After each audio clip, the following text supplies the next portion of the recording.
2 cup दूध घेतलं आपण भांड्यामध्ये आणि ते तापत ठेवलेलं आहे. तोपर्यंत लगेचच इथं आपण भांड्यामध्ये मिक्सरचं जे भांडं आहे त्यामध्ये 1 पोह्याचा चमचा नेसकॅफे पावडर टाकून घेतलेली आहे. त्यात 2 ते 2.5 चमचे साखर किंवा मग ज्यांना साखरेचा प्रॉब्लेम असेल ते दगडीची आपली खडीसाखर येते ती देखील घेऊ शकता तुम्ही.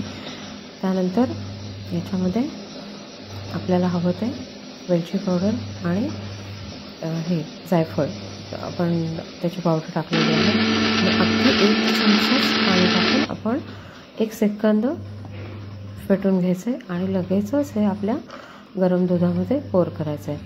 पाहू शकता आपलं मिक्सिंग तयार आहे. आता ते उकळून घ्यायचं आहे छान. 1च मिनिटभरात लगेचच आपली पटकन कॉफी तयार होते. पाहू शकता आपली कॉफी तयार आहे. आता आपण ती सर्व करणार आहोत. Hotel style hot coffee, thick hot coffee तयार आहे आपली आणि मी ती सर्व केलेली आहे. थँक्यू.